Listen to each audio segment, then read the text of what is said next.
வணக்கம். இன்றைக்கி நம்ம ஈஸியான ஒரு ஃப்ராங்கி ரோல் எப்படி பண்ணலாம் அப்படின்னு தான் பார்க்க போகிறோம்.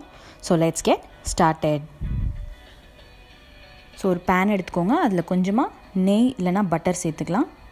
நான் இன்றைக்கி ஒரு பெரிய ரவுண்ட் சப்பாத்தி மாதிரி பண்ணி அதை தவாவில் போட்டிருக்கேன்.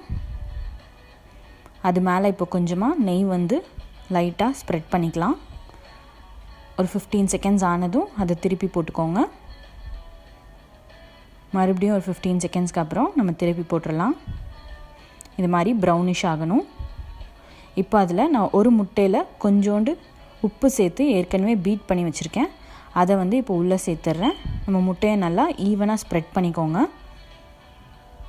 இப்போ அதில் கொஞ்சமாக மிளகாய் பொடி, கொஞ்சமாக மிளகு பொடி, இது ரெண்டும் சேர்த்துக்கலாம். சேர்த்துட்டு நம்ம அதை அப்படியே அந்த பக்கமாக திருப்பி போட்டுடலாம்.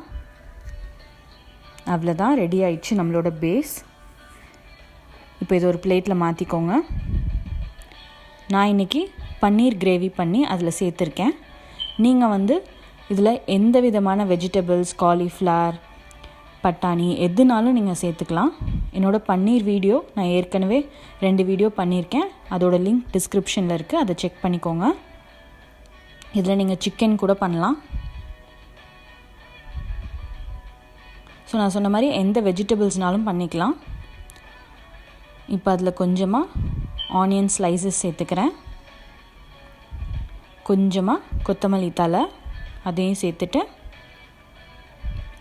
லைட்டாக லெமன் புழிஞ்சு ஊற்றிக்கோங்க. தேவைன்னா நான் இன்றைக்கி சில்லி சாஸ் சேர்த்துருக்கேன். நீங்கள் கெச்சப் கூட சேர்த்துக்கலாம். சேர்த்துட்டு இதை இப்படியே ரோல் பண்ணிவிடுங்க.